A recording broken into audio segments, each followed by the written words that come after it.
Once upon a time, in a distant land, there was a town where people lived peacefully. As days passed by, a mysterious epidemic spread throughout the town, leaving traces of fear and anxiety on people's faces. The outbreak, which initially manifested with mild symptoms, gradually changed the atmosphere of the town. People started to distance themselves from each other, and the streets fell silent. The genesis of the events occurred one night in an old house located in the middle of the town.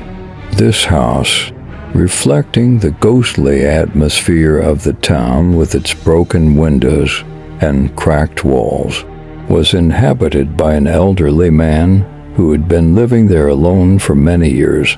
In the darkness of the night, this elderly man took out an old journal and began flipping through pages filled with a series of peculiar symbols. Unbeknownst to them, an unknown force unleashed the power of these symbols.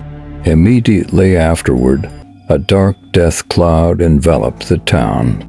People attempted to protect themselves from this mysterious contagion, but unfortunately their efforts were in vain. The initial symptoms were a terrifying red glow appearing in people's eyes. Subsequently, the contagion rapidly spread, seizing control of people's bodies. Under the influence of this terrifying energy, people began to tremble, screaming, and succumbing to death.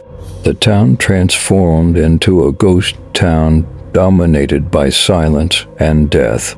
However, a group of children living in the forests outside the town remained unaware of this horrific contagion. One day they set out towards the town with curiosity. As they walked through the streets, they were horrified by the sight that greeted them. When they reached the elderly man's house, they found the journal and attempted to decipher the mystery behind the symbols. However, with each passing minute, they felt the town becoming more intertwined with the contagion. Despite their best efforts to understand the power behind the symbols, the dark cloud thickened over the town. Eventually, the children were forced to leave the old man's house. However, the terrifying screams and ghostly images of the town continued to haunt them. They fled into the depths of the forest, but the dark force still relentlessly pursued them. In the end, the children succumbed to the influence of the contagion, one by one, and disappeared. The town fell into silence, witnessing only the mournful howls of the wind. The old man's ancient journal was buried with the dark history of the town, and since that day, no one dared to set foot in that town again.